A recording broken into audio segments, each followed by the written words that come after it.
আহ, কাছের দেশ, পছন্দের দেশ ছিল, কাছের দেশ ছিল।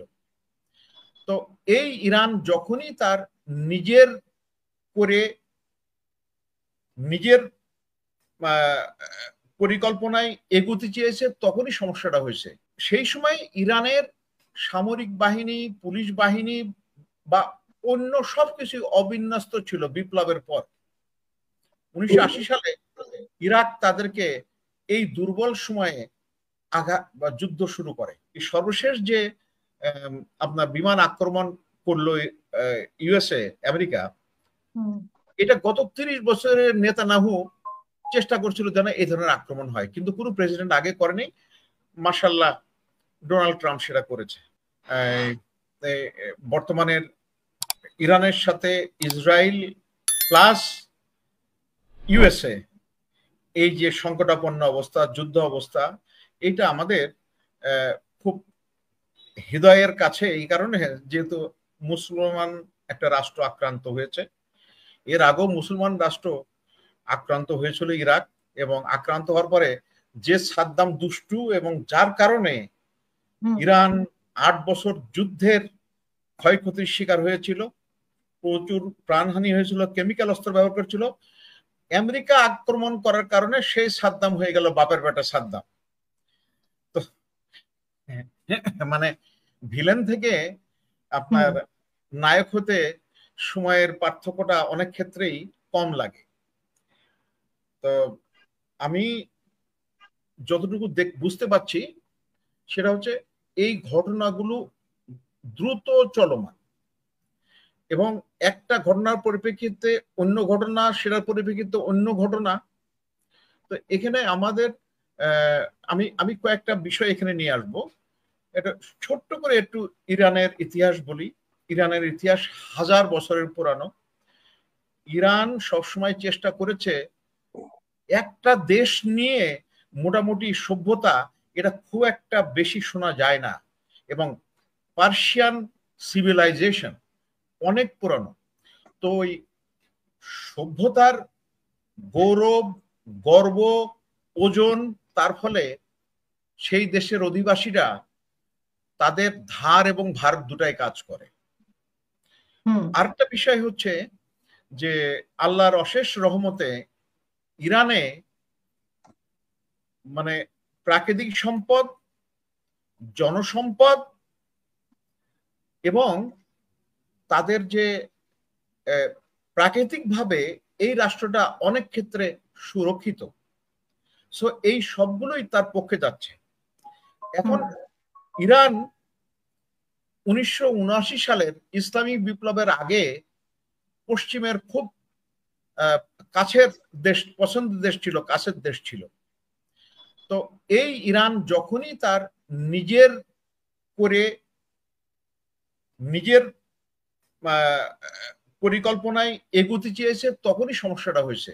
যেটা প্রথম সমস্যাটা হলো 1953 সালে তাদের নির্বাচিত প্রধানমন্ত্রী মুসাদ্দেককে হত্যা করে ষড়যন্ত্রের মাধ্যমে শাহকে বসায়, এবং সেই শাহকে আবার 1979 সালে ইসলামিক রেভলিউশনের মাধ্যমে ওই শাহ বিতাড়িত হয়। তো এই সামান্য সময়ের মধ্যে এই পরিবর্তনটা পশ্চিম মেনে নিতে পারেনি, বিশেষ করে আমেরিকা। আর আমেরিকান দূতাবাসে, মানে তেহরানস্থ আমেরিকান দূতাবাসীদেরকে জিম্মি করে রাখার কারণে সেই পরিস্থিতিটা আরো জটিল হয়ে যায়। আর এটা হচ্ছে এই জিম্মি উদ্ধারের জন্য আমেরিকা অনেক চেষ্টা করেছিল, ব্যর্থ হয়েছিল। এবং আপনার মনে আছে জিমি কার্টার আর দ্বিতীয়বার নির্বাচিত হতে পারেননি এই ব্যর্থতার কারণে। এটা অন্যতম কারণ। তো সব মিলায় এটা গেল ওই পর্ব। তারপরে ইসলামিক রিপাবলিক ঘোষিত হওয়ার পরে ইরান যখন তার নিজের মতো করে নিজের ভবিষ্যৎ নির্মাণের জন্য চেষ্টা করতে থাকে, তখনই চারিদিক থেকে বাধা আসে। তার প্রতিবেশীরা ভয় করেছিল যে ইসলামিক বিপ্লব যদি অন্যান্য আরব দেশগুলোতে রপ্তানি হয়, যেটা খোমেনি একবার বলেছিলেন, তো তাহলে তারা তাদের রাজতন্ত্র আর থাকবে না। সুতরাং এই রাজতন্ত্রের অস্তিত্ব রক্ষার কারণেও তারা ইরানের বিপক্ষে চলে যায়, এবং যার প্রকাশ হয় ইরাকের মাধ্যমে ইরাক ইরান যুদ্ধের ধারাবাহিকতায়, এবং তারা পশ্চিমের সহায়তা পায় এবং সমস্ত আরব দেশগুলো সহায়তা পায়। তো সেই সময় ইরানের সামরিক বাহিনী, পুলিশ বাহিনী বা অন্য সবকিছু অবিন্যস্ত ছিল বিপ্লবের পর। 1980 সালে ইরাক তাদেরকে এই দুর্বল সময়ে আঘাত বা যুদ্ধ শুরু করে এবং প্রচুর ক্ষয়ক্ষতির সম্মুখীন হয়। তারপরেও ইরান ঘুরে দাঁড়ায়। আজকে যে ইরানের মিসাইলের কথা আমরা শুনছি এবং দেখছি টিভির পর্দায় যেভাবে যাচ্ছে এবং আক্রান্ত হচ্ছে ইসরায়েলের মতো দেশকে, তো সেই ইসরায়েলে সেই মিসাইল তৈরির সূত্রটা হয় ওই ইরাক ইরান যুদ্ধের মাঝখানে, এবং একেবারে মানে মানে শূন্য থেকে শুরু করা আর্টিলারি গান, মানে সেখান থেকে সূত্র, তারপরে মিসাইল, অন্য দেশের সহায়তা, মাঝখানে সেটা বন্ধ হয়ে যায়। এবং তো সুতরাং ওই যে ইরান একাকী হয়ে যাওয়ার কারণে তাদের মধ্যে নিজের পায়ে দাঁড়ানোর সংকল্প সবকিছুই এসে যায়, এবং তার ফলে পরিণতিতে আজকের এই অবনতি আসছে, এই পর্যায়ে আসছে। আর একটা ছোট তথ্য অতি গুরুত্বপূর্ণ, এটা আমাদের বিবেচনা করার দরকার। দেখেন আমাদের দেশে আমরা কি করি, এই শুধু এই গত বছর কি নববর্ষে আলপনা আছে ইয়ের মধ্যে, মানে হাওড় বাওড়ের মধ্যে, যাতে এর চেয়ে বড় আলপনা। আর ইরান কি করেছে, তাদের সিলেবাসটাকে পুনর্বিন্যাস করে আগামীর চ্যালেঞ্জ বিবেচনায় রেখে বিজ্ঞান, চিকিৎসা বিজ্ঞান এইগুলোর উপর জোর দিয়েছে।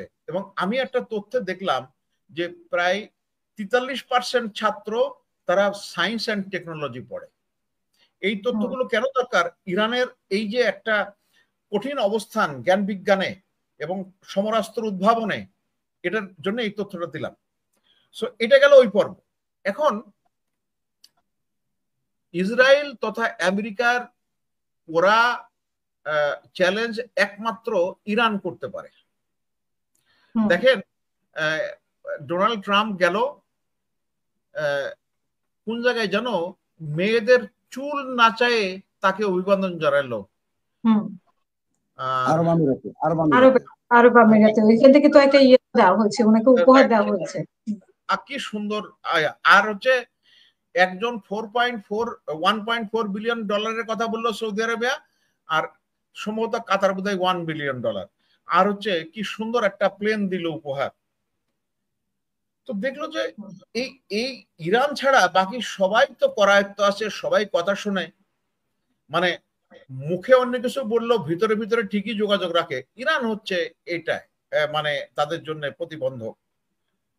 তো কিছুটা 1990 সালে যখন সোভিয়েত ইউনিয়ন ভেঙে গেল, তারপরে থেকে একক পরাশক্তি হিসেবে আমেরিকার আবির্ভাব। তো সেই একক পরাশক্তি তাদের দম্ভে আঘাত হানলো ইরান। তো সেই জন্য সবসময় চেষ্টা করেছে। এই সর্বশেষ যে আপনার বিমান আক্রমণ করলো ইউএসএ, আমেরিকা, এটা গত 30 বছরের নেতানিয়াহু চেষ্টা করছিল যেন এই ধরনের আক্রমণ হয়, কিন্তু কোনো প্রেসিডেন্ট আগে করেনি। মাশাআল্লাহ ডোনাল্ড ট্রাম্প সেটা করেছে। তো এই যে আপনার ইরানের যে বিবর্তনটা, আমাদেরকে তার সামর্থ্যের জায়গাটা বিবেচনায় রেখে আগামীতে এই যে ইরান এবং ইসরায়েলের যে সংঘাত বিবেচনা করতে হবে। আর একটা ছোট্ট তথ্য, অতি গুরুত্বপূর্ণ বিবেচনা, যুদ্ধ বিষয়ে বিবেচনা করার জন্য, কোন দেশের সামর্থ্য বিবেচনা করার জন্য অতি গুরুত্বপূর্ণ একটা উপাদান হচ্ছে কে কতটুকু ভূমির মালিক। ইসরায়েলের আয়তন হচ্ছে 22,140 বর্গ কিলোমিটার, আর তার থেকে 74.4 গুণ বেশি হচ্ছে ইরানের আয়তন। তো ইরানের মনে করেন 50টা মিসাইল মারছে, তার ভিতরে 10টা গেল। ওই 10টা মিসাইল পড়ছে এই যে এই অল্প জায়গার মধ্যে। আর ইসরায়েল বা আমেরিকা যদি মিসাইল মারে এই বিশাল এলাকার মধ্যে কোনটা কোন জায়গায় পড়ছে, কতটুকু ক্ষতি হচ্ছে, কতটুকু জনবসতি আছে, এইগুলো হিসাব করে দেখেন। সো এই ছোট্ট একটা তথ্য আমাদের খুব গুরুত্বপূর্ণ বিবেচনা করা দরকার। তাহলে আমরা আলোচনা করলাম ইরানের ইতিহাস, একটু কাইন্ডলি ইরানের ইতিহাস, সামর্থ্যের শক্তি, প্রাকৃতিক সম্পদ, জনসম্পদ এবং এই যুদ্ধের সমরাস্ত্র উদ্ভাবন, সবগুলি কভার করলাম। এখন আমি মনে করছি যে আমার সহ আলোচকদেরকে দেওয়া উচিত, তারপরে বর্তমান পরিস্থিতি সম্পর্কে আরো ওনাদের কাছে শোনার পরে আমি যদি সুযোগ পাই বলবো। ধন্যবাদ।